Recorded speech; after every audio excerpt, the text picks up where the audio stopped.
Hi guys, Honor Warper here, and well, for me, the Christmas season is not just around the corner. When you're seeing this video, the Christmas season will be just around the corner. So, I've been thinking, and I want to do something similar to Vlogmas this year. I don't necessarily want to say, oh, I'm going to upload every single day in December because, you know, I have other things on my plate during the holiday season. But I do want to do something special for the Christmas season. Or if you don't celebrate Christmas, just the holiday season. So I was thinking about what type of video thing I wanted to do for the holiday season this year, and I came up with 12 dramatic readings of Christmas. I picked out 12 Christmas books.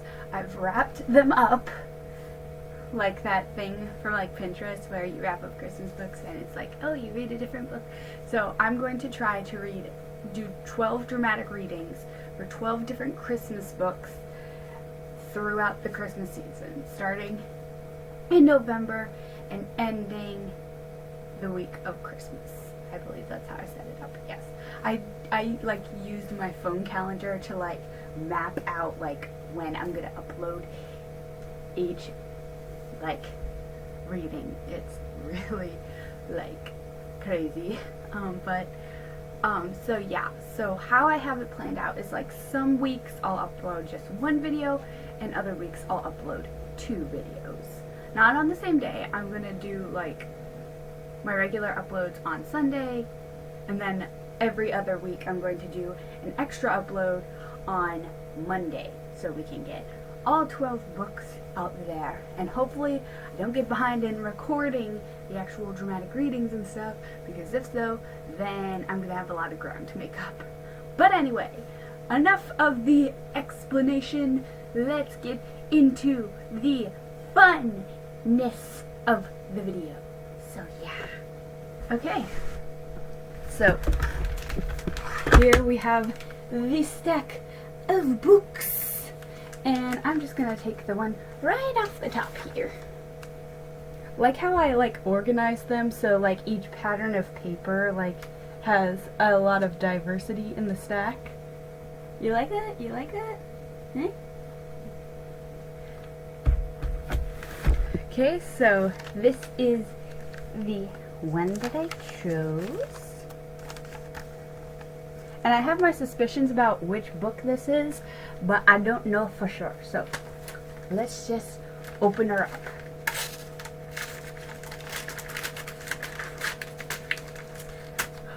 Thought so. Okay. Okay. We have Geronimo Stilton.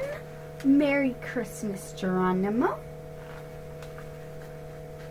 And it just looks so festive on that cover with like the Christmas tree and Geronimo and Benjamin and all the lovely presents.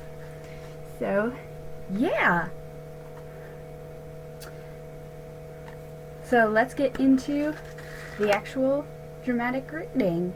And I'm going to actually do this similar to how I've been doing my Junie B. Jones dramatic readings and show you the pictures on screen. So let's do this. Geronimo Stilton. Merry Christmas, Geronimo. Dear mouse friends, welcome to the world of Geronimo Stilton.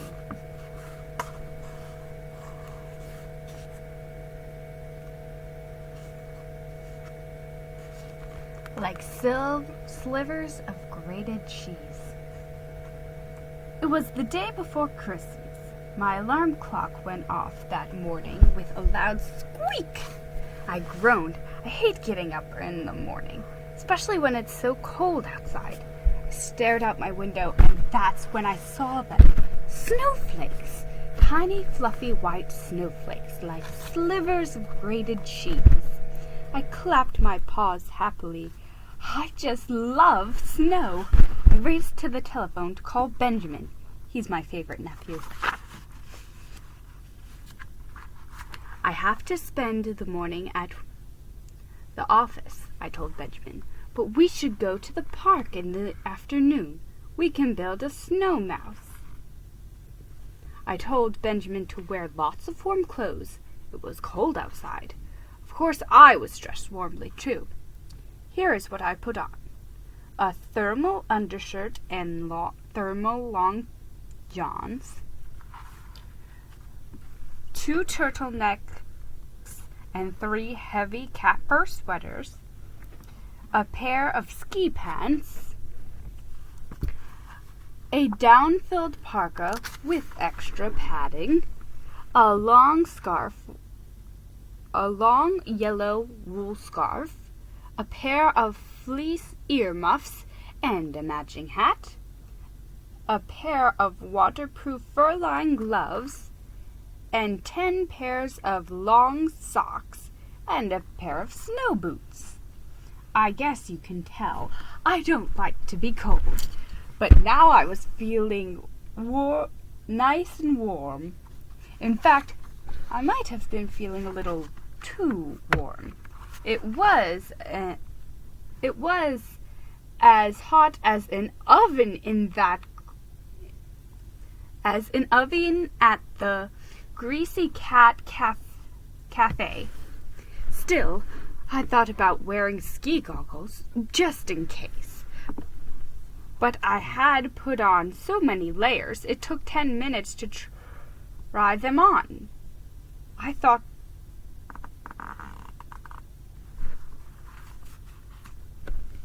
a first rat Christmas. Before I left my mouse hole, I looked around carefully. I had been decorating all week. That's because I was having Christmas Eve dinner at my place. It was a tradition. Every year I invite all of my relatives, my friends, my neighbors, my male mouse, and the mouse who cuts my fur, and lots of other rodents to my house. Yes, I guess you could say almost half the town spent Christmas Eve with yours truly. It's a lot of work getting ready for a party, especially because I am a very particular mouse. I like everything to be absolutely perfect. I have bought a new welcome rat mat for the entrance. It showed a picture of Santa Mouse on his sleigh. On my front door, I hung a wreath with a yellow bow, and I had made a banner that hung above my living room door. It said, "Merry Christmas, dear mouse friends." Green garlands with holly berries spruced up my living room, and of course, I had a Christmas tree. This year I had found the most beautiful fir tree. It was the perfect shape, it was the perfect size, and it still had its roots. That's right, when Christmas was over, I could plant it in my garden. But right now, it was decorated with plastic cheese slices. I love plants. I guess that's because I have a green paw. I can grow anything. I can grow tomatoes. I can grow carrots. Now, if only I could find a plant that grows cheese slices, I would never have to go to the shop and nibble again. Oh well, maybe someday. Hope you like it here, I whispered to my tree. Then I patted a branch. Do you talk to plants? I do. I think it makes them happy. But don't tell anyone. They might think I'm short a few whiskers. Near the tree I had set up a special ornament. It was a present from my great-grandma Tacklefur. It had 5 gold angels and a red candle in the middle. It played Frosty the Snow Mouse when I wound it up. Now I lit the candle to see how it looked. I grinned. It was just perfect. Next I opened the fridge. On the On a golden plate sat a cheese-filled gingerbread house. It was covered with icing and decorated with little plastic mice. Some were skiing, some were building snow mice. It was a real masterpiece. I had brought it from Sugar Furs, the best gourmet sweet shop in I had bought it from Sugar Furs, the best gourmet sweet shop in New Mouse City. The candy and cookies were super expensive, but they were worth it. Plus, I like to treat myself on Christmas. I read the evening's menu to myself. French cheese platter, crepes with melted cheddar, Swiss cheese soufflé, mozzarella mashed Parmesan pie, and gourmet cheesy chews. Finally, I checked out my bedroom. My closet was bursting with gifts. Boxes of all shapes and sizes filled the shelves. At the bottom of the pile lay 3 very special gifts. One of them was for my sister, Thea. She is the special correspondent at the Rodents Gazette. It was the latest high-tech compact camera. For my nephew, I had bought a yellow snowsuit. He could wear it skiing. He would look just like a piece of Swiss cheese sliding down the mountain. For my cousin Trap, I had bought a cookbook. It was written by one of New Mouse City's most famous chefs, Saucy LaPaw. It was called From My Paws to Yours, Recipes to Squeak About. Saucy LaPaw. I chuckled. No doubt about it. This was going to be a first-rat Christmas. My name is Stilton. At last, I was ready to head off to the office. Oops, I just remembered. I forgot to introduce myself. I guess I've got too much Christmas on the brain. Anyway, my name is Stilton. Geronimo Stilton. I'm a publisher and a writer. I run a newspaper called the Rodents Gazette. It is the most popular paper on Mouse Island. But maybe you already know me. I don't want to boast, but here in New Mouse City, I'm fairly well known. Lots of mice have read my funny tales of adventures. Let's see, where was I? Oh yes, I was on my way to the office. Even though I was dressed warmly, I was still cold. I had mouse bumps everywhere. I wrapped my scarf around my whiskers to keep from freezing. Still, I wasn't going to let the weather get me down. I love the holiday season. I smiled under my scarf. New Mouse City looked so beautiful under a blanket of snow. The tall buildings sparkled with shiny icicles, and the roads were covered with a fluffy white powder.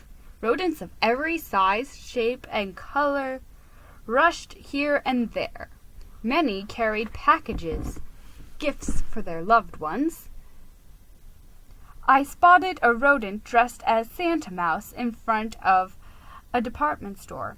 He was ringing a golden bell. "Merry Christmas to all," he squeaked to the rodents passing by. Ding, ding. On one street corner stood a group of young mice. They were singing Christmas carols. I wanted to join in, but I didn't. My sister Thea tells me I have a terrible singing voice. I think I sound great, but just in case, I kept my mouth shut. I didn't want to spoil the moment. Next, I passed by one of New Mouse City's best gourmet cheese shop, Better Cheddar and beyond. I sniffed the air. It smelled heavenly. I peeked inside, beautifully arranged were those yummy cheeses, warm orange American, holy Swiss, milky white mozzarella. You do not need any of those cheeses. Remember, you're on a diet. A little voice inside my head squeaked. I nodded, but before I could leave, I heard another little voice. It's Christmas, Geronimo! This one said, Go ahead and treat yourself. 2 seconds later, I was inside the store drooling over 2 giant gift wrap baskets of cheese. I'll take them both, I told the shopkeeper. Please deliver them to 8 Mouseford Lane. I left before any voices could return to yell at me. As I walked past the store, I noticed an enormous stuffed cat in the window. Benjamin would love it, I thought. I decided it would be okay to buy another present for him. After all, he is my favorite nephew. The cat was so big, I had it delivered to my mouse hole. Now I'd have 2 Fabumouse surprises coming in the mail. The cheese and Benjamin's present. Yes, this was going to be an extra special Christmas. Off to the North Pole, Geronimouse! At last, I reached my office at the Rodents Gazette. Good morning, everyone, I said as I came through the door. My secretary, Mousella Mouser, rushed up to me. Mr. Stilton, I didn't know you were coming in today, she squeaked. I thought you'd be getting ready for your Christmas Eve party. I smiled. I've just come in to sign a few papers, I said. Mousella straightened her glasses. I noticed she was staring strangely at me. Don't take this the wrong way, she mumbled. But aren't you hot in that outfit? Before I could answer, the door flew open. In raced Benjamin. He was followed by Thea and my cousin Trap. As soon as Thea saw me, she burst out laughing. Jerrykins! She shrieked, pointing at my getup. Who dressed you this morning? You look like a giant puffy cheese ball! Then she collapsed in a fit of giggles. Trap stuck his snout right up to mine. Off to the North Pole, Geronimouse? He smirked. When are you leaving? I rolled my eyes. First of all, I'm not going to the North Pole, I squeaked. And second, my name is Geronimo. That made my cousin roar with laughter. Soon he and Thea were both rolling around on the floor in hysterics. I sighed. Those two are as different as a carton of cottage cheese and a box of caramel Swiss cheesy chews. But they have one thing in common. They love to tease me. Only Benjamin didn't crack up. Instead, he gave me a hug. Mike Parker was so puffy, he sunk right in. We just came by to say hi, Uncle Geronimo, he explained. Then he leaned in close and whispered in my ear. Good thing you dressed up warmly, he said. It's colder than a freezer at the Icy Rat. Perfect for building a snow mouse. Merry Christmas, Geronimo! I turned my back on Thea and Trap. Go ahead, laugh all you want, I thought. At least my tail won't freeze off in the snow. Then I patted Benjamin's paw. I just have to do a few things here, I told my nephew, but later we can play and build 10 snow mice if you like. When they had left, I headed down the hall toward the office. I passed through the art department. Tyler Rat Truemounts waved a paw at me. Tyler Rat is my senior designer. Merry Christmas, Mr. Stilton! he squeaked. Then he added a chuckle. Aren't you hot? I shook my head no and stumbled right into Tyler Rat's assistant. Merry Christmas, Mr. Stilton, squeaked Mergita Ginger Mouse. I could tell she was trying not to laugh. Aren't you hot? She finally managed to gasp. I shook my head no again.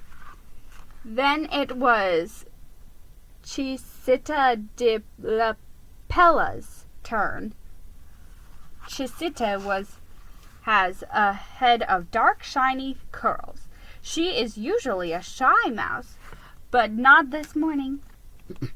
Mr. Stilton, you must be sweating your whiskers off in that outfit, she blurted out.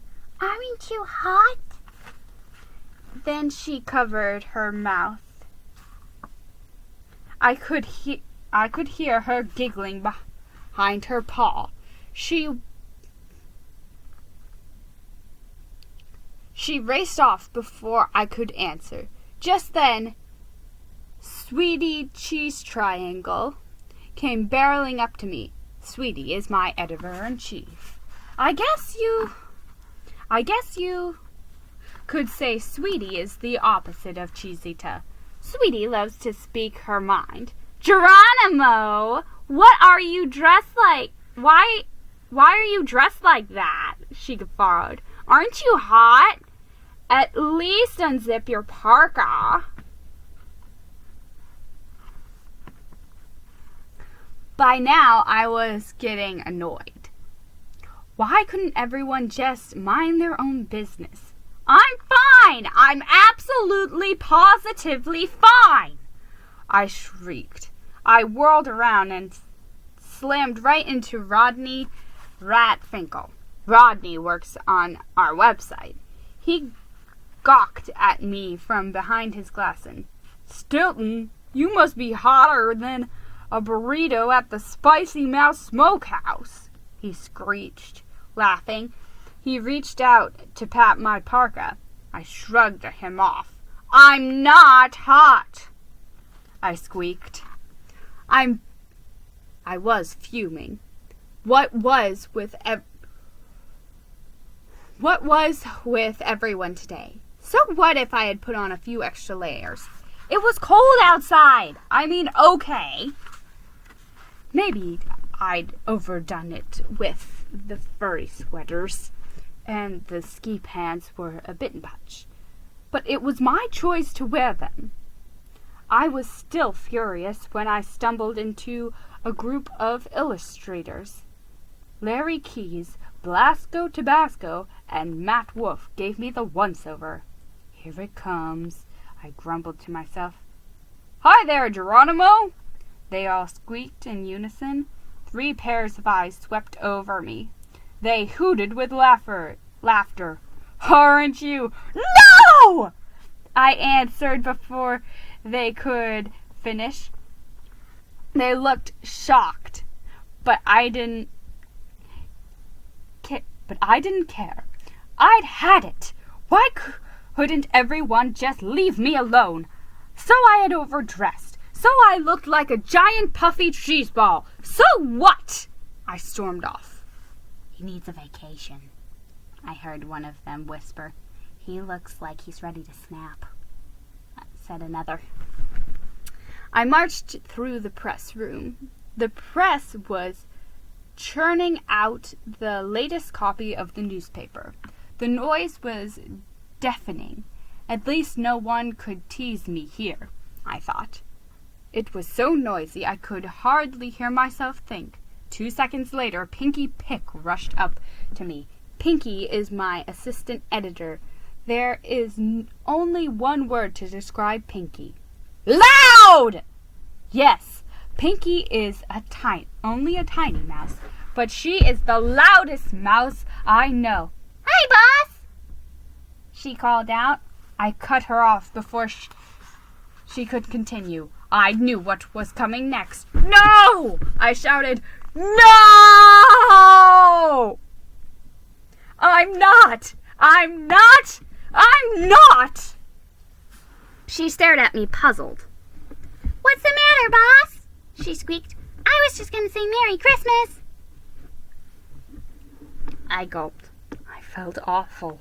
I didn't mean to yell at Pinky. I was just so tired of everyone teasing me. Was sure Pinky was next. Yes. Well, same to you, Pinky, I mumbled. I raced for my office. Maybe I did need a vacation. Now I was picking on poor little Pinky. And on Christmas Eve, too. I felt awful. I felt ashamed. I felt someone tugging on my paw. I looked down. It was Pinky Pick. She must have been following me. Hey, boss! She smirked. What's with the crazy costume? Aren't you hot under there? I groaned. I flung myself into my office and I locked the door behind me. Alone at last. I quickly changed into one of my spare suits I keep in my closet. Phew! Yes, I admitted I was hot in my outfit. In fact, I had reached the boiling point.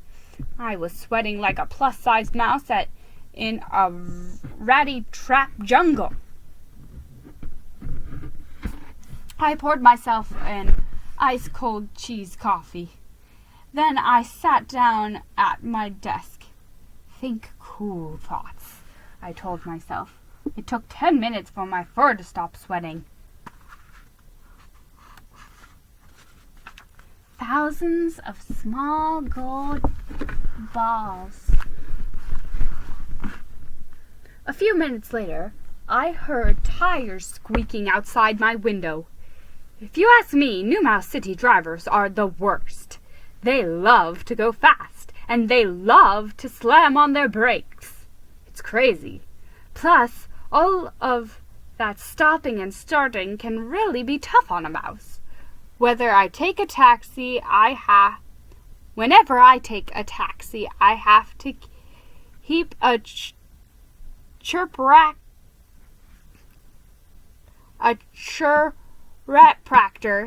I have to see a chiropractor the next day.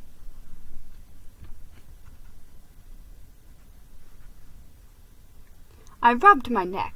Just thinking about those taxi rides could make my neck hurt. Suddenly, a strange sound interrupted my thoughts. I twirled my whiskers. What was that noise? It sounded like something bouncing. Boing, boing, boing. Yes, it sounded like something bouncing along the road. Curious, I ran outside. I was met by an unbelievable sight. The street was covered with thousands of small gold balls. A huge delivery truck sat in the middle of the road.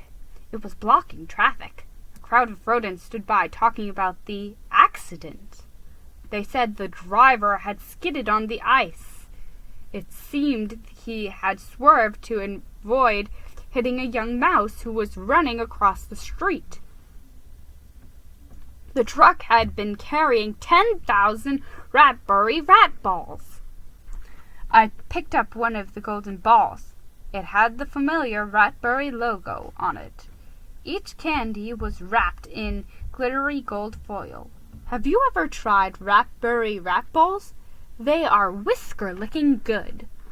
Right then I heard someone sobbing. A rat sat on the sidewalk with his head in his paws. I read the back of his shirt. Ratberry, it said. I guessed it was the driver of the truck. Ratberry rat balls! I went up to him. Anything I can do to help? I asked. The driver stared at me. I'm a dead rat, he sobbed.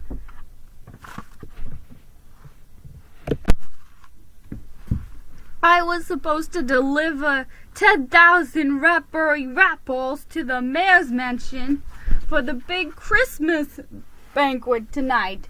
But I had to stop short to avoid an accident, and now the rat balls are all over the road. I'll be fired for sure." Tears rolled down his fur. He hung his head in despair.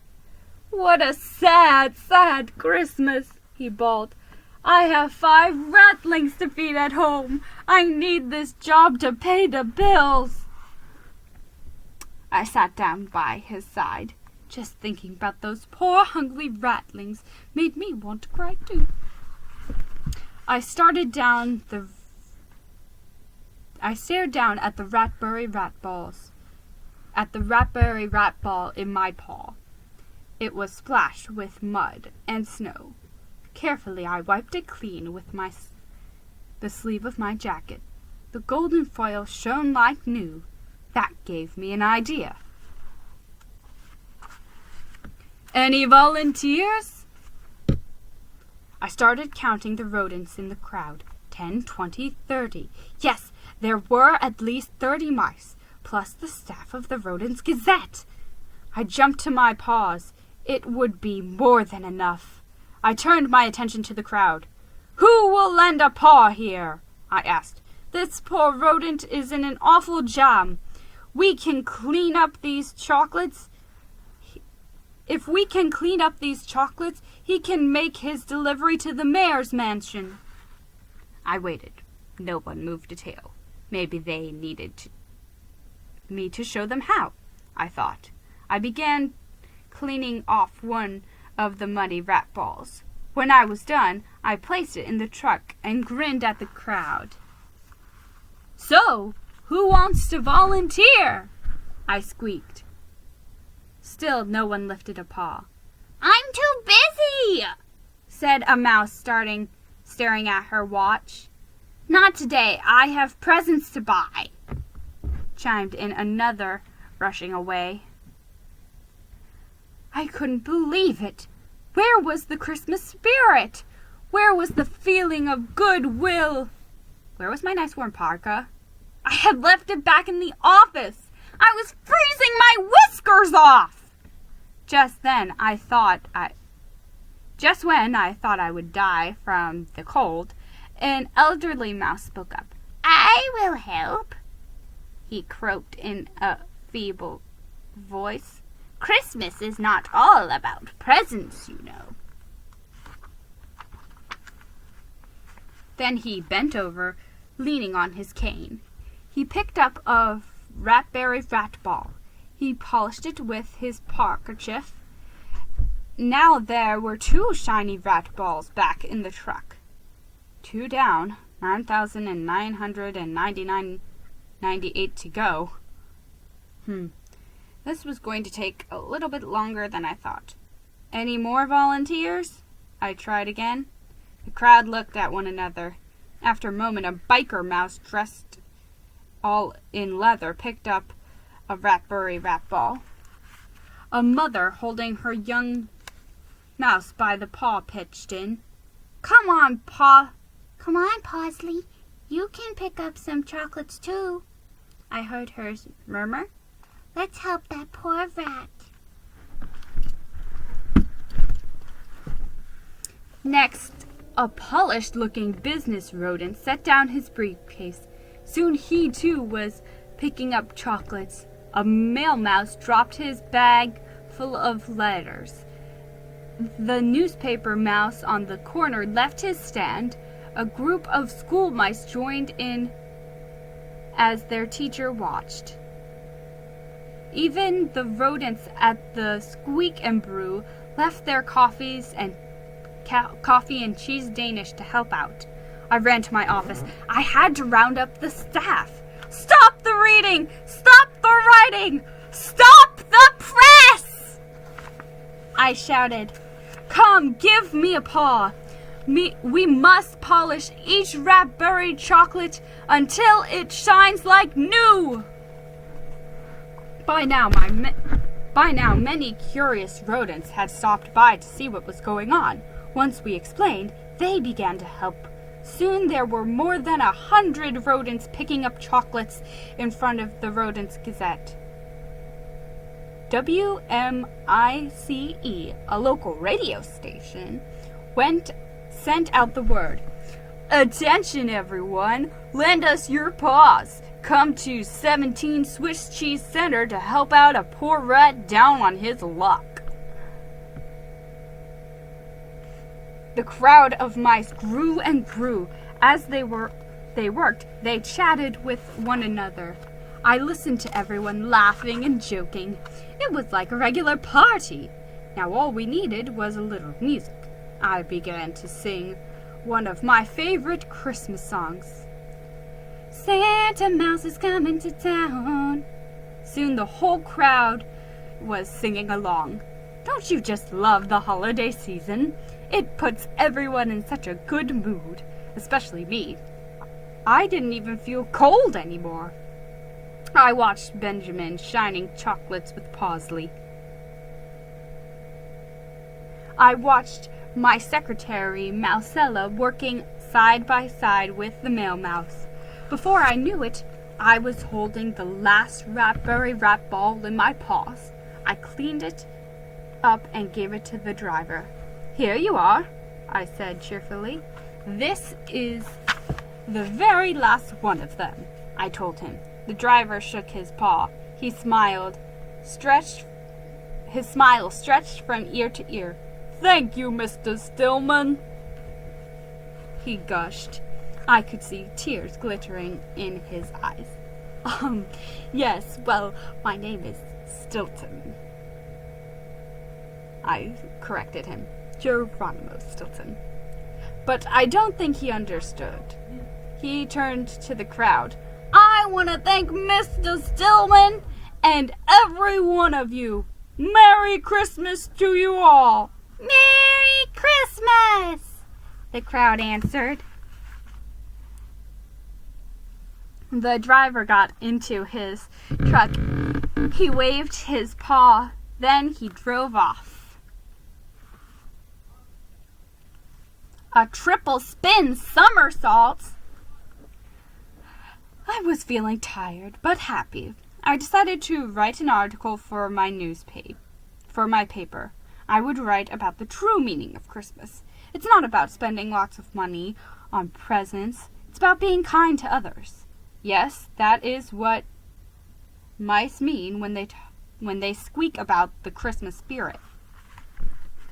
I headed up the stairs to my office, but that's when it happened. I stepped on something slippery, flew up into the air, did a triple spin somersault, landed right on my snout, tumbled down 13 steps, and smashed into the pavement. What had I slipped on? I could barely move, but I had to find out. With a groan, I looked up. There it was. It was round. It was dirty. I stretched out my paw and grabbed it. It was a raspberry rat ball! Cheese niblets! It wasn't the last one. It wasn't the last one, was all I could mutter. Then I fainted. I woke up with a start. Someone was waving a smelly jar of grated Parmesan under my nose. Minutes later, the ambulance arrived. I was carried away on a stretcher. The sirens wailed as I headed for the nearest hospital. Rancid rat hairs! What a horrible Christmas Eve! I'm too fond of my tail. I came back from the hospital with my paw in a cast. I popped down at my desk. Okay, enough excitement for one day, I told myself. Just then I glanced out the window. I noticed a little old mouse on the sidewalk. She was about to cross the street right into the traffic. My fur stood on end. Cars and trucks raced by at breakneck speed. She would be squashed for sure. In a flash, I scurried outside. Madam, wait! I called. Let me help you cross the road! She had already taken one step off the pavement. I stopped her in the nick of time. I gave her my paw, the one without the cast, of course, and helped her to the other side of the road. Thank you, young mouse. Merry Christmas, she murmured. Merry Christmas to you, madam. You too, madam, I answered. I started walking back to the office. Then I turned around to wave goodbye and gasped. To my horror, she was crossing the street again. Once more, I threw myself back into the traffic. Taxis whizzed by me. A bus almost clipped my whiskers. A giant delivery truck blew smoke up my snout. I reached her just in time. You should have told me you wanted to cross again, I said. I held up my paw to stop traffic. Then I helped her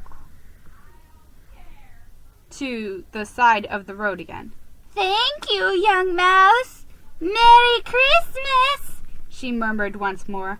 With a sigh of relief, I headed towards my office, but I stopped when I heard tires screeching. A tractor trailer had slammed on his brakes. Do you know why? That crazy old mouse was crossing the street again! But now I knew the routine. I threw myself back into the traffic. I slaved her by the skin of her dentures. What did I get for my trouble? A medal?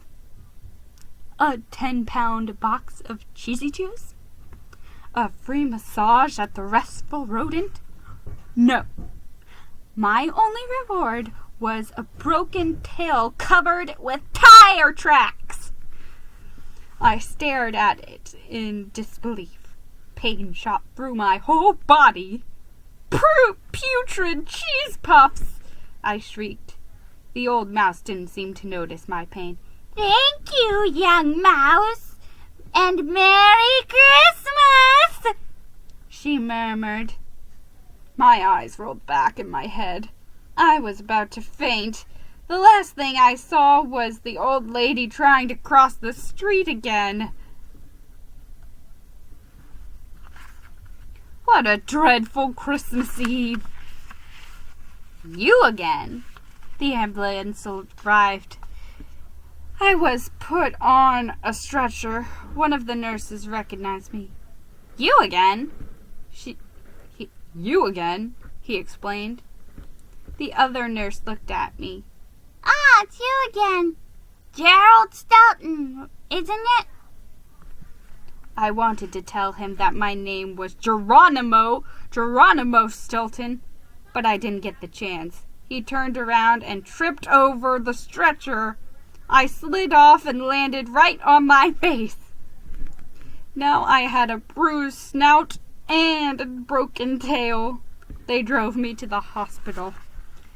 The sirens blasted my eardrums. I squeaked in pain, but I couldn't hear my own cry.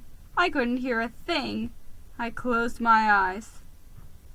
When I came to, I was in a hospital bed. Dr. Mendermouse was leaning over me. He was wrapping up my tail in a cast. Here again, he said. You should be more careful.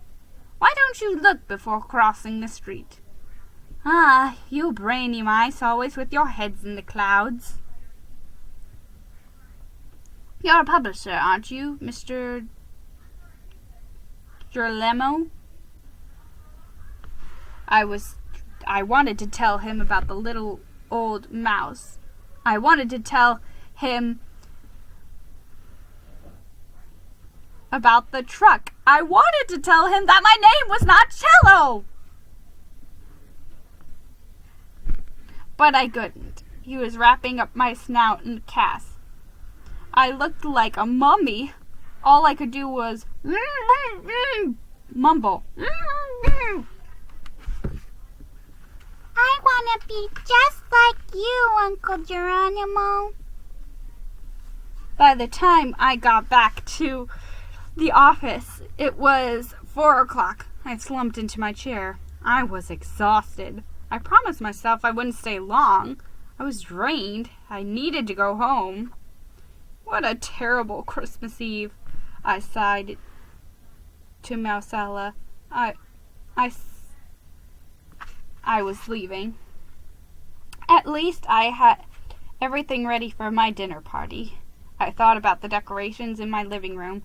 I thought about my beautiful fir tree trimmed with cheese ornaments. I thought about the yummy food in my refrigerator. I thought about all of the presents I had wrapped for my friends. Benjamin met me in the lobby. Uncle Geronimo, he squeaked, worried. I heard you had an accident. Are you okay? I smiled. It wasn't easy. Have you ever tried to smile with your whiskers wrapped in plaster?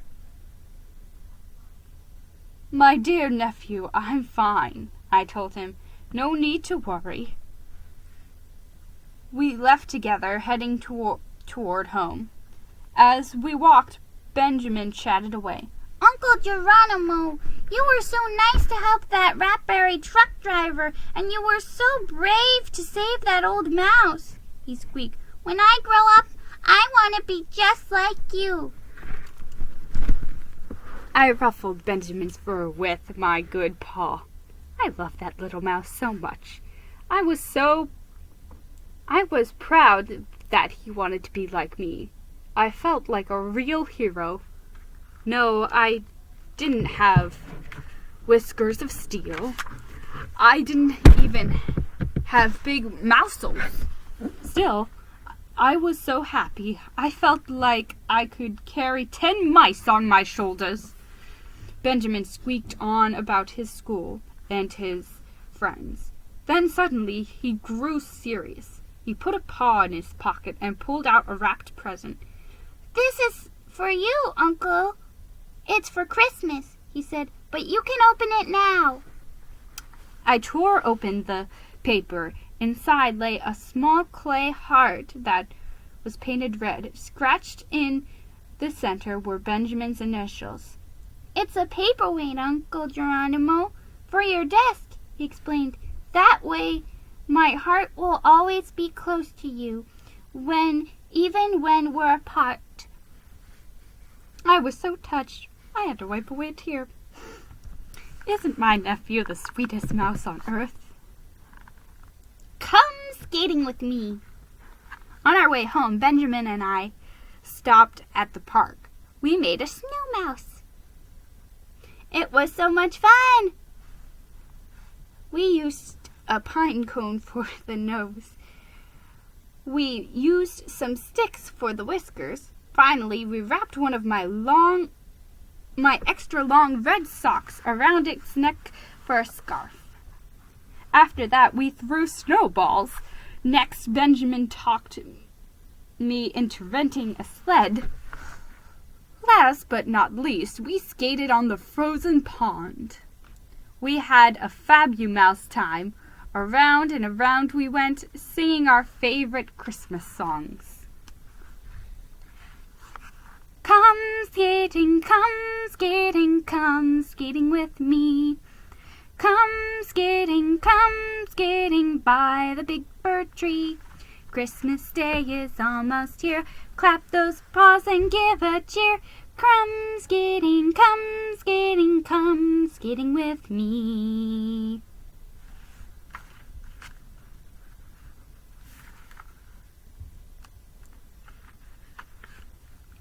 My name is Nibolette. At last we were ready to head home. Achoo! Right then I heard someone crying. It was a young female mouse, about Benjamin's age. She was hiccuping with tears. A tough-looking young mouse stood over her. He was pulling one of her pigtails. He had tossed her backpack in the snow. If there was one thing I can't stand, it's bully mice. Hey, you! I said sternly. Leave her alone!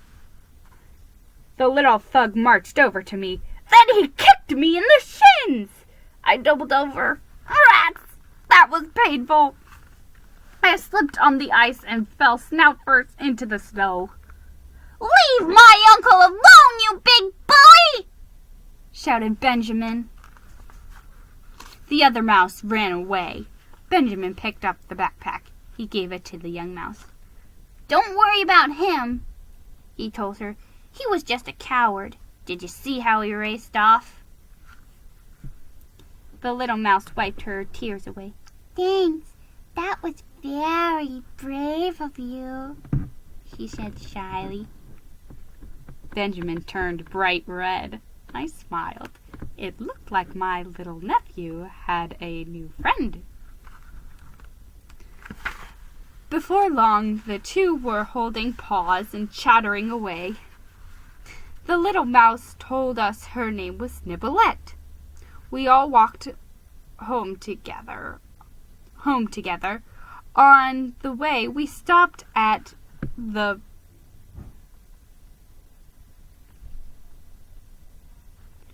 Slurpy Snout for a cup of hot chocolate.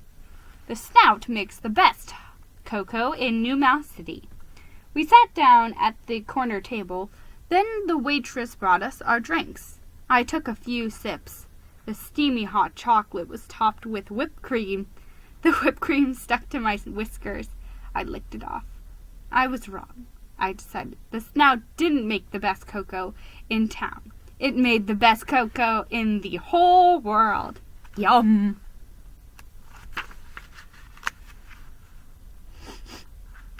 A strange smell of burning. It was already dark. We walked Niblette home. Then we headed back to my mouse hole. What a terrible Christmas Eve. First the Ratbury truck accident, then the whole mouse crossing the street, then that rotten bully kicking me in the shins. Things couldn't get any worse. I was glad I had everything set up for the party. I couldn't do much decorating with one paw in a cast. I can't wait for your party, Uncle Geronimo, Benjamin squeaked. It's gonna be so much fun! I smiled. Yes, it was going to be fun. I told Benjamin about my beautiful tree, my Christmas gifts for the guests, and my refrigerator stocked with cheese. I must say, I have outdone myself this year. It was going to be an absolutely perfect party. We turned it onto my block, Mouseford Lane. At that moment, I was hit by a strange smell. What was it? It smelled like something burning. What a stench! It smelled worse than the time my Uncle Hot Paw burned those rat burgers on his grill. Suddenly, 3 fire trucks raced by. Their wailing sirens filled the night. What's burning? At the corner, I stopped a rodent walking by. Pardon me, do you know what's on fire? I asked. The rodent nodded. I hear that it's a publisher's home, he said. I scratched my head. I didn't know there was another publisher living on Mouseford Lane. I thought I was the only one.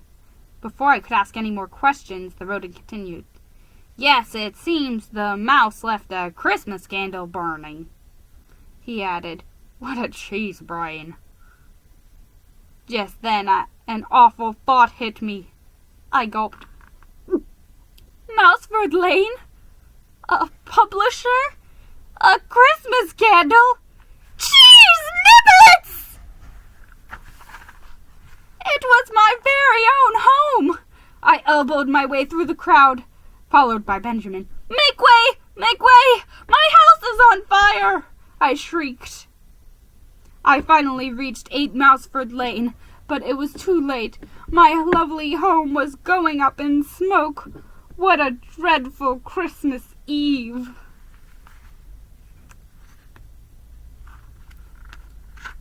I'll bet my tail. I wanted to scream. I wanted to yell. I wanted to twist my tail up in knots, but I couldn't. My tail was still in bandages. I sat down on the curb and sobbed. My Christmas tree, my wreath, my gifts, my cheese pastries. I muttered, what am I going to tell my guests? Benjamin tried to cheer me up. It doesn't matter, Uncle, he said. We can all just go out to a restaurant. And my present isn't important. It's the thought that counts.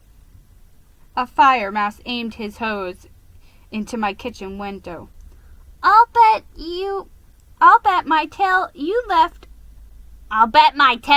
a candle burning. He scowled. This is the 10th fire I'm putting out tonight. And they all started with a burning candle. I groaned. How could I have been so careless? The Rodents Gazette always had stories about fires set by candle flames. You should thank your neighbor, Mrs. Meadowfur, the fire mouse went on. She called us right away. I wasn't surprised. Mrs. Meadowfur was the nosiest neighbor around. She knew everybody's business. Now she ran up to me. Mr. Stilton! I called as soon as I saw the smoke, she cried, but it was already too late. I nodded, feeling sad. Thanks anyway, Mrs. Meadowfur, I mumbled. What else could you say? Soaking wet paws. At last, the fire engines left. I stood in front of my beloved mouse hole. Snout up, Geronimo, I told myself. I opened the door. I was hit by a flood of water. Help! I cried as the current swept me away. Benjamin grabbed my tail before I ended up back on the street. I went around checking out the damage. What a mess! The place was sopping wet. I stared at my precious belongings as they floated by. I spotted a burnt-up yellow object. It was Benjamin's gift. Excuse me. In the kitchen, watery cheese slices stuck to the walls like glue. I felt like crying. All of my hard work, all of my decorating, it was all for nothing. I stared glumly at my watery living room, and I noticed that the window was wide open. The charred curtains twisted in the breeze. The ornament from my great-grandmama Cacklefur lay on its side. Yes, that is what started the fire. A gust of wind must have blown the candle flame onto the curtains. I sighed. What is it that Sparky the Fire Mouse always teaches young rodents in school? Never leave a burning flame unattended. How could I have forgotten? I sighed. I found 2 buckets. I gave one to Benjamin. We began sopping up the water. We tossed it out.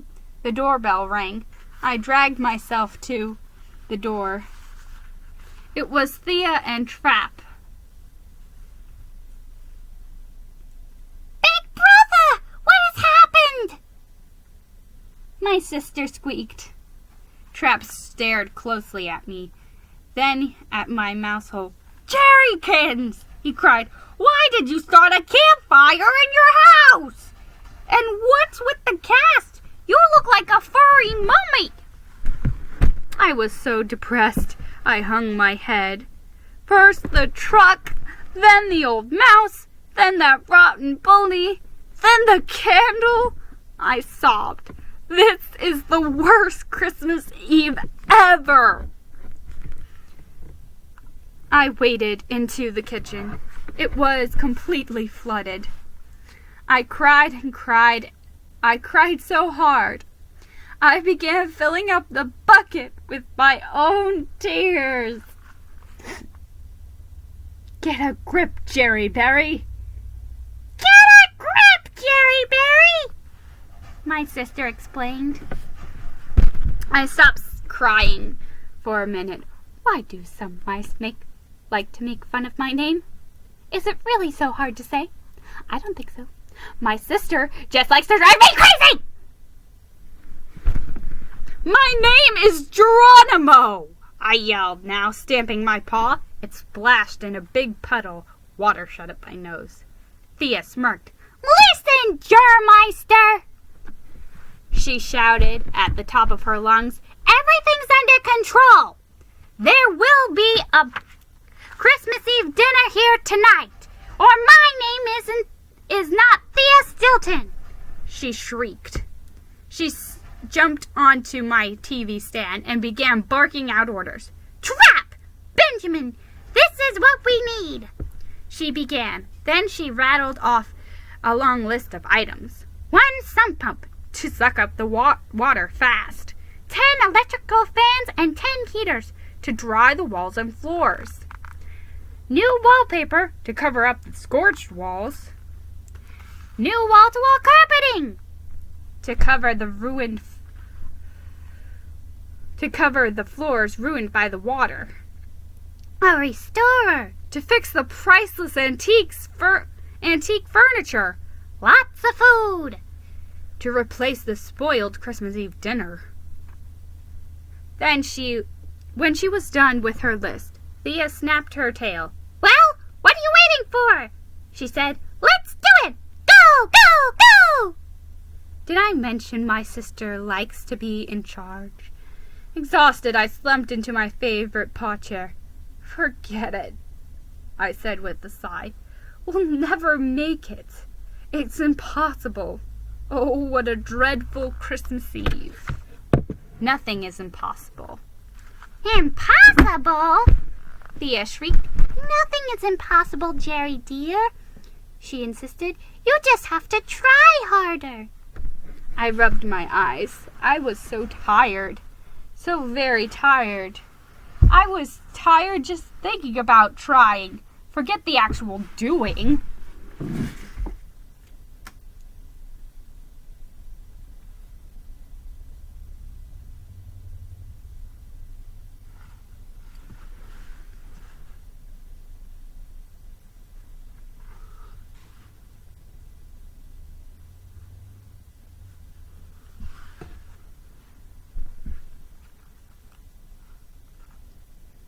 But there's no time, Thea. The guests will be here in 1 hour. Just 60 minutes, I whined. Trap rolled his eyes. Don't be such a cryberry, Jerry Monkey, he scolded. We can do it. We just have to work fast. And I've come up with the perfect plan for your Christmas Eve party. I've got lots of friends in New Mouse City.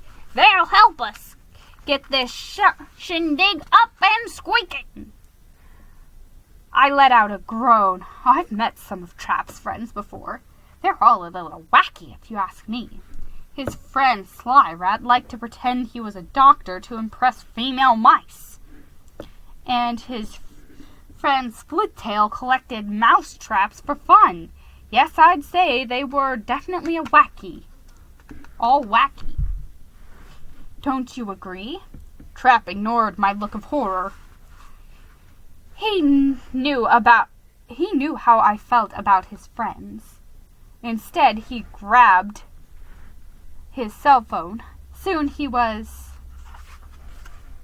happily chatting away. I need a favor, I heard him squeak. Right now. Yes, don't worry about the price. Money is no object. My cousin's paying for it, I heard him explain. One thing you should know about my cousin. He loves spending money, especially when it's not his own. After a few more phone calls, he left. Benjamin followed him. Don't worry, Uncle. It's going to be all right, my nephew whispered, giving me a kiss. I hoped he was right. 50 minutes to party time. A little while later, a mouse came to the door. He had long sideburns. His purple and white striped sweater smelled like rotten fish. Well, look at this. You could sail a fishing boat in here. He chuckled. I didn't join him. My waterlogged mouse home was nothing to laugh about. It was a tragedy. This smelly mouse had some nerve. Just then he tucked his paw out for me to shake. Stuck his paw out for me to shake. My name's Fishy Fur, but you can just call me the fish, he said. I'm Trap's friend.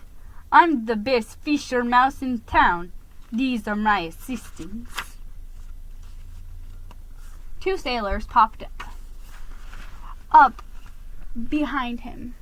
The fish waved his paw at me. Okay, let's get going, ratoids, he ordered. We've got work to do. The 2 sailor mice brought out a long rubber tube. They connected it to a generator. One mouse put the generator on his back, like a backpack. Then they began pumping up water by the gallon. The water shot out of the window. I heard a big splash down below. Angry voices followed. What's going on? Where's all this water coming from? It's a flash flood! Look, it's coming from Stilton's apartment. Stilton? Yeah, Stilton the publisher. If I get my paws on him.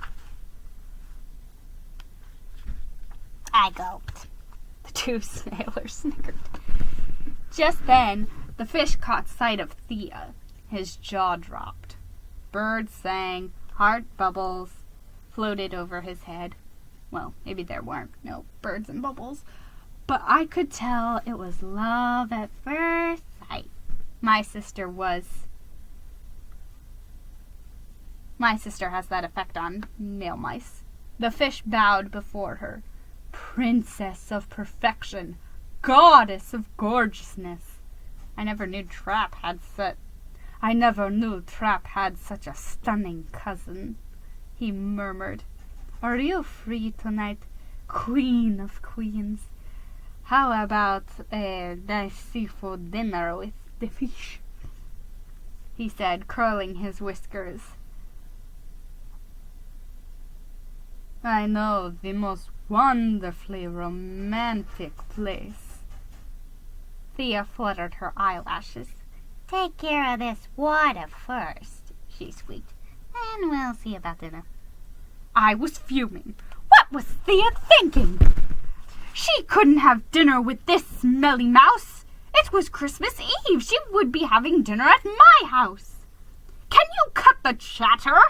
I yelled. I am expecting a lot of guests in less than an hour. Please hurry up. The fish snorted. Wow, someone has his cranky coat on today. He jerked. I chewed my whiskers. This mouse was driving me batty, but I needed him. So I closed my eyes and counted to 10. When I opened them, a miracle had occurred. The floor was completely dry. Thank you, thank you, thank you, I squeaked. How much do I owe you? The fish just winked at me. At my sister. It's on me, he said. A gift for your beautiful sister. 40 minutes to party time. After the fish left, a plump mouse came to my door. He was dressed in a purple velvet suit. Yes, you heard me, a purple velvet suit. Around his neck he wore a chain with an ugly charm on his feet.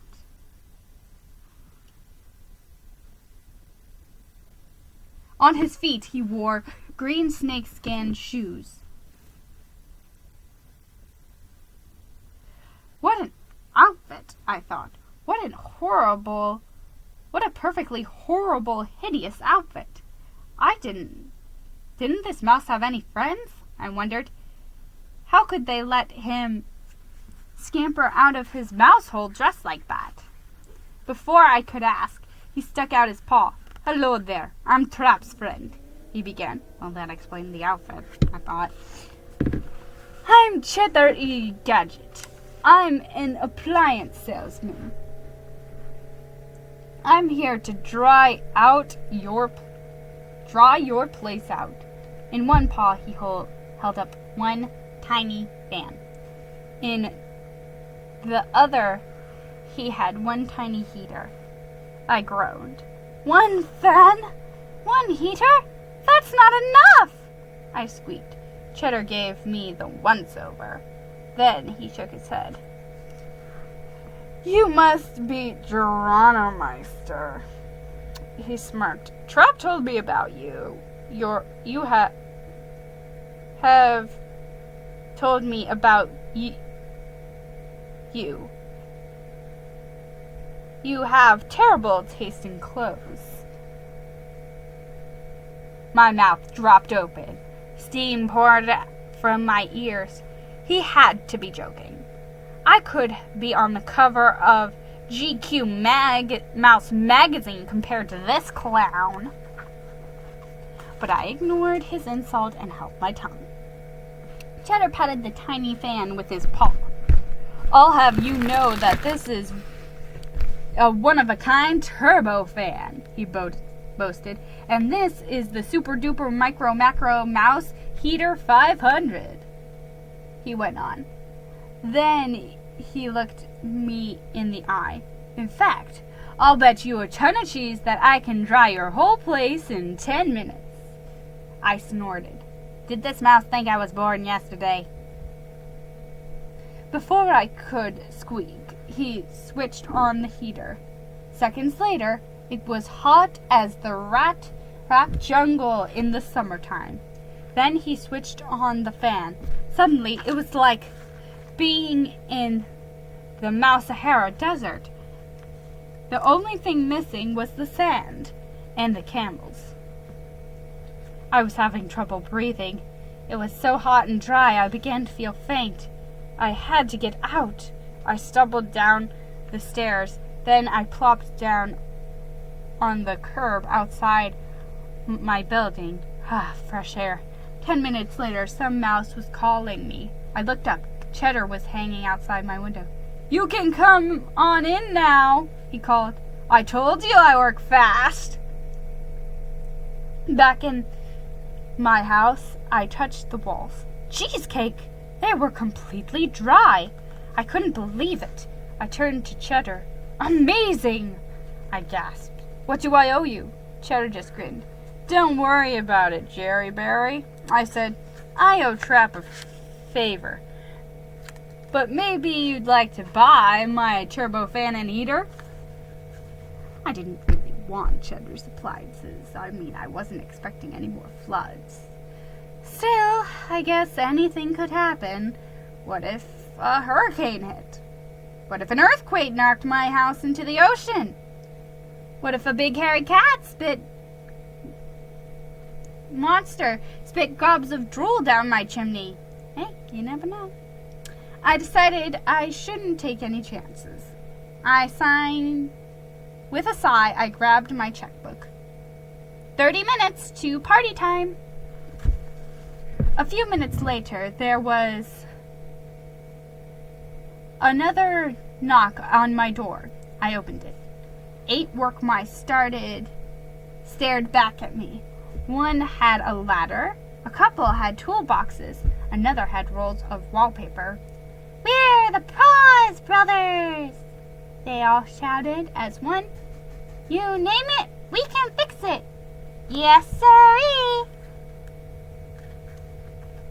You're in good paws with the paws!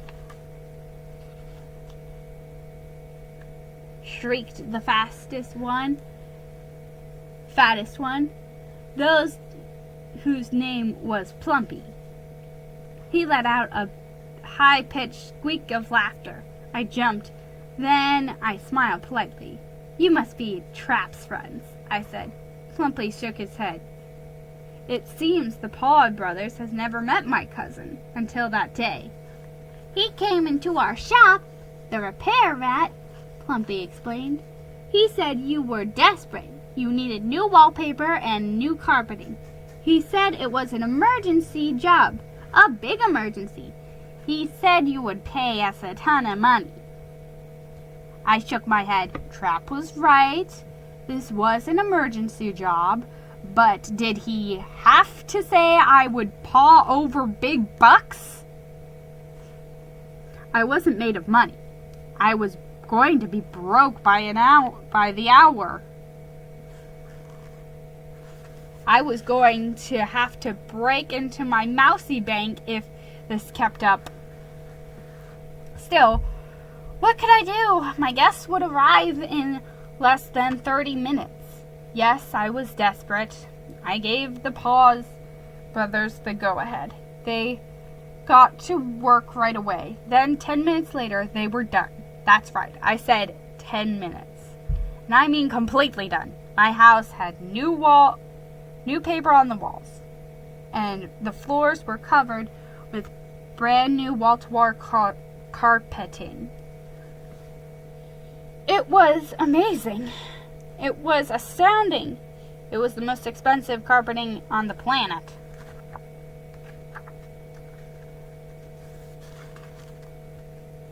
"20 minutes to party time."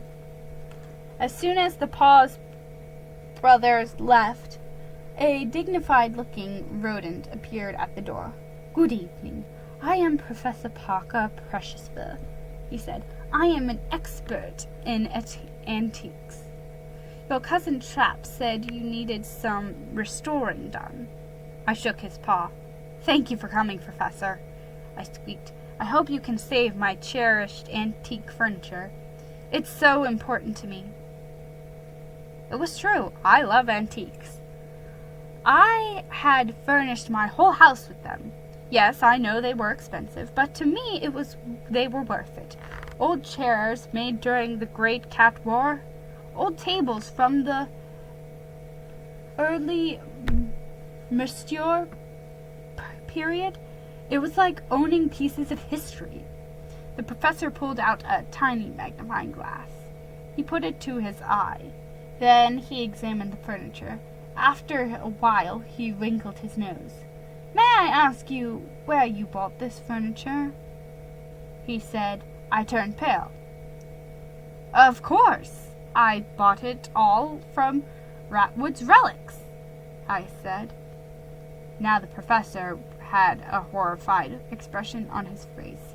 He reached over and patted my paw. "I'm so sorry," he said. "Woodrat is the biggest swindler in town. These are not real antiques. They are just reproductions."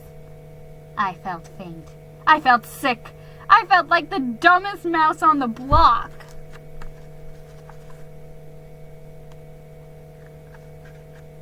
The professor told me not to worry. He said he could still help. He would remove the old furniture and replace it with new stuff. Well, not really new stuff. I mean old stuff. I mean not old stuff, but antique stuff. You get the idea. Anyway, it turned out the professor owned a store just next to Woodrat's. It was called Professor Preciousville's Priceless Antiques. He whipped out a catalog. "Take a look at this gorgeous mahogany bookcase," he murmured. "And here's a beautiful turn-of-the-century dining room table. It seats up to 20 rodents." I stumbled off to get my checkbook. "I'll take everything," I said with a sigh. What else could I do? I couldn't expect my guests to sit on the floor. 10 minutes later, the furniture was in place.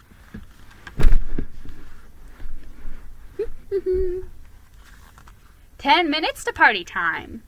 Before I could try out one of my new chairs, the doorbell rang. I opened it. 30 rodents marched inside. They wore white waiter uniforms. They were carrying platters of food. Behind them strode a plump mouse. He had curled whiskers and a sly smile. I recognized him right away. It was the famous chef Saucy LaPaw. He had his own television show, Slice and Dice for Mice. I was so surprised to see him, but I was even more surprised to see who was with him. It was none other than my cousin Trap. My cousin waved his paw in the air. Bet you didn't know I was Saucy's friend, did you, Jarkins? He smirked. We went to Little Tails Academy together. We made the best spitballs in class. My jaw hit the ground. Saucy LaPaw, the famous chef, made spitballs? I thought he only made gourmet cheese balls. Before I could ask, Trap thumped me right on the back. Tonight is your lucky night, Geronimoid, he squeaked. Saucy has agreed to cook for you. Party time. At last. Soon the dining room was filled with food. A beautiful cheese tower stood as the centerpiece. Each place was set with my best china, yet, yes, it had survived the fire. Unfortunately, my tablecloth wasn't as lucky. It was burnt to a crisp. But Thea came up with a great idea. She pulled down my red velvet curtains. Then she draped them over the immense table. I must admit, everything looked incredible. I was shocked. I mean, I'm not much of a last-minute mouse. I like to plan, and plan some more. Thea says I need to relax. She says I should learn to go with the flow. Maybe I'll try. I just need to know when the flow is coming, how long it will stay, and if it's going to eat dinner. It was 9 o'clock sharp. Party time. The doorbell rang. Whatever happened to fashionably late? Oh well. It didn't matter. I was ready for my first guest. I swung open the door, but it wasn't a guest. It was a delivery mouse from Better Cheddar and Beyond. He had the 2 cheese baskets I had ordered this morning. Was it really this morning? It seemed like a million years ago. I stared at the baskets. They would make perfect presents for Thea and Trap. A couple of minutes later, the doorbell rang again. Was this one of my guests? No, it was the delivery mouse from the toy shop. He gave me a stuffed cat I had bought. Merry Christmas, my dear nephew, I said, presenting it to Benjamin. He hugged it tight. Thank you, Uncle, he whispered. You are the best. The doorbell rang once more. Was this another delivery? No, this time it was really the first guest. Geronimo, my darling nephew, squeaked my Aunt Sweetfur. Aunt Sweetfur is my favorite aunt. She lives a few blocks away. She is always forgetting things like her glasses and her house king.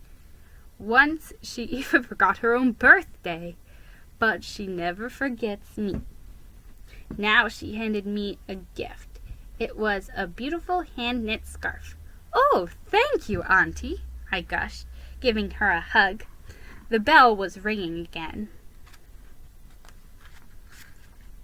It was my Uncle Samuel Stingsnout. Uncle Samuel was one cheap mouse. He never gave anyone anything, not even the time. Now he shook my paw. I brought you something too, Geronimo, he smirked. I gasped. Could Uncle Stinky Snout have changed his cheapsteak ways? Then he stepped aside. Say hello to my son, Stevie Stingy Snout. Ha ha ha!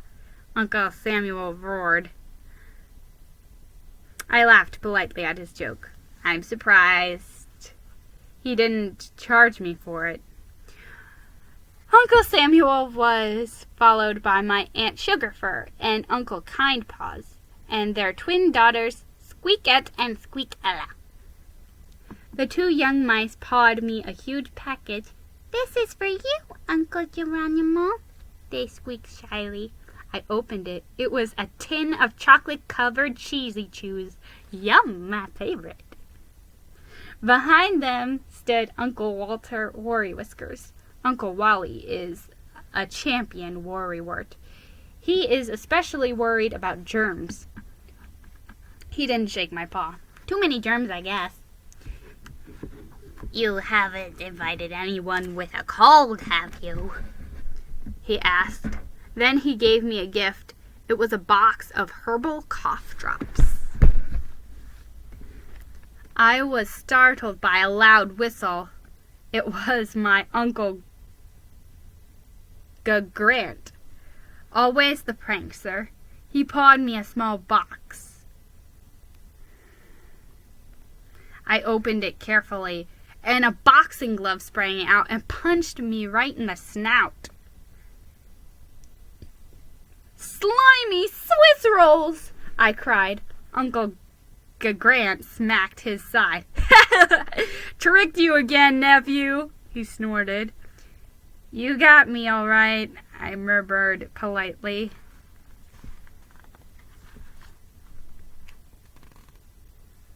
The doorbell rang again. It was my Uncle Masselmouse. He was a top professor at New Mouse City University. He pawed me a thick book. I read the title, War and Cheese. It was so heavy I almost dropped it. Right behind him was my grandfather, William Shortpaw. Grandfather was the founder of the Rodents Gazette. He had given me the newspaper, and he never let me forget it. Yes, it was the gift that kept on giving me a headache, that is. How's the company doing, nephew? He barked. I hope you're following my rules. I started that paper, you know, and I can take it back.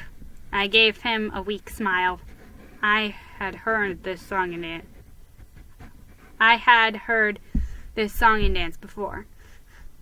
Next to my grandfather was his faithful housekeeper, Tina Spicytail. Tina was famous for her triple cheese lasagna. She was a tough old mouse. I guess that's why she and grandfather got along so well. Before long, my living room was filled with rodents of every size, shape, and color. Besides my close family, I had also invited friends. I looked around. There was Dr. Edward S. Smugrat III. He was a snobbish rat I had met at the Rat King Golf Club. And there was Slinky Silky Fur, a very pretty lady friend. I played tennis with her on Thursdays. Of course, all of my friends at the Rodents Gazette were invited too. My secretary, Marcella McMouser, my editor-in-chief, Sweetie Cheese Triangle, and yes, a party wouldn't be a party without Pinky Pick, my assistant editor. Thea's friends had come too. They were everywhere. That mouse has more friends than Cheeseball the Clown at the circus. I glanced around. I spotted Swissella Tenderfur, Freddie Fastpaws, and a smooth-talking mouse who called himself Sniff. Yes, Thea's friends were all over, squeaking, eating, laughing. Still, no one was laughing as loud as one group of rodents. They were Trap's friends. What an odd bunch. One rodent was dressed like a giant slice of cheese. Did he think it was Halloween? Another did not speak. He yelled everything. My ears rang when I stood near him. Then there was the rat who never stopped whistling. I finally stuck a cheese stick in his mouth. I know it was rude, but he was starting to give me a mouse-sized headache. My nephew Benjamin had had invited his new friend Nicolette. I was watching the two of them holding paws and giggled. They were so cute! At last, the doorbell stopped ringing. I ran over to my stereo. Did it survive the fire? I turned on some cheery holiday music. Cheesecake! The Christmas jingle filled the room. Cheddar balls, cheddar all the way. Oh, what fun it is to eat sharp cheese on Christmas Day. Just then, Saucy LaPaw marched out of the kitchen. He twirled his long whiskers, then cleared his throat. Ladies and gentle mice, he bellowed, dinner is served.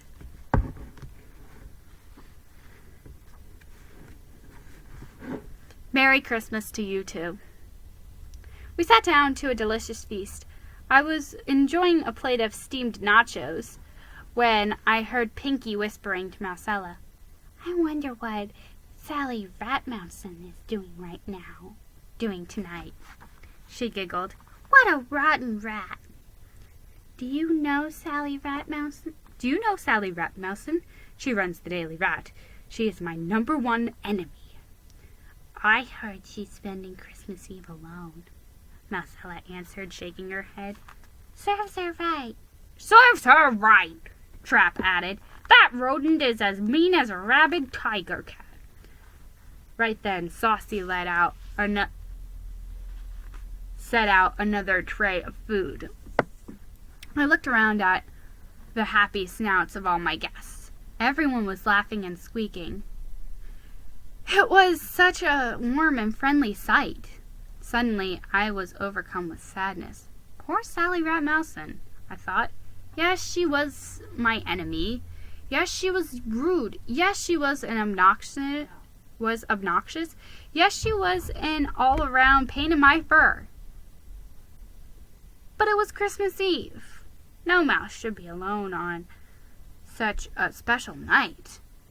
Before I could stop myself, I picked up the phone and dialed Sally's number. Hello? Is this Sally Ratmousin? This is Geronimo Stilton. I squeaked. For a moment, there was a total silence. Then Sally's gruff voice came over the line. What do you want, Stilton? She asked wearily. I explained I was having a Christmas Eve dinner party. Then I asked her to join us. Another long silence followed. I think Sally was in shock. As I said, we are rivals. We don't call each other just to talk. We call each other names.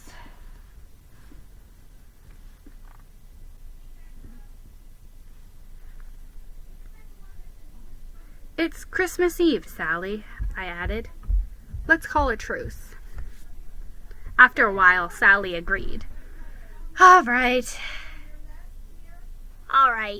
she snorted. But just this once, and only because it's Christmas. I chuckled. Sally would never change. 3 minutes later, she was at my front door. She pawed me a tiny box. This is for you, she granted. I opened it. It was a tiny silver frame with Sally's picture in it. To my friend, foe. Sally had written on the back, Merry Christmas, while the truce lasts. I grinned. Then I invited her in. Thanks, Sally, I said, and Merry Christmas. Merry Christmas to you, too.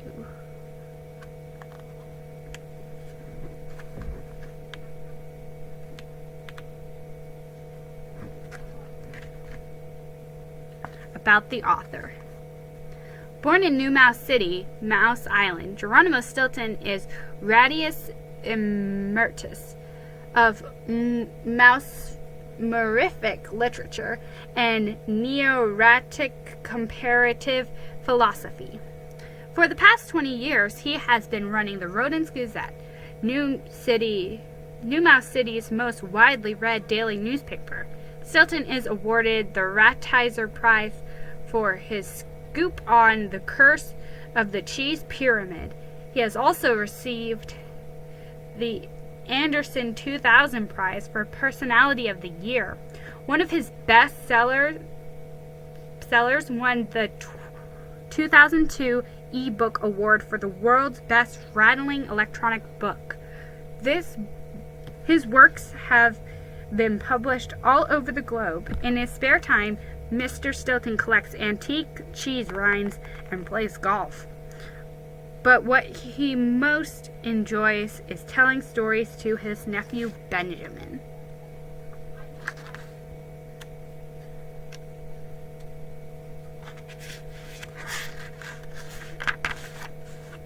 Dear mouse friends, thanks for reading and farewell till the next book. It'll be another whisker-licking good adventure, and that's a promise.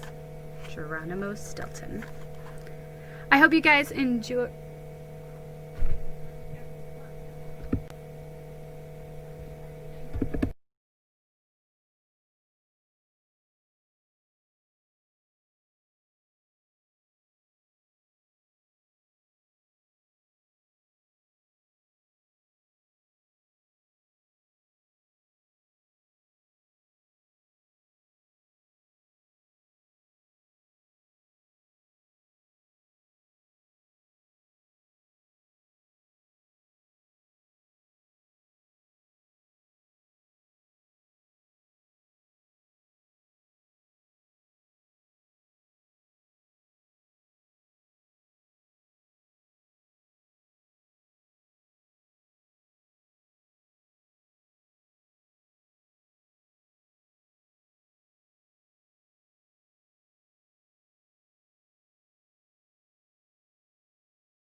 Well, I hope you guys enjoyed that dramatic reading.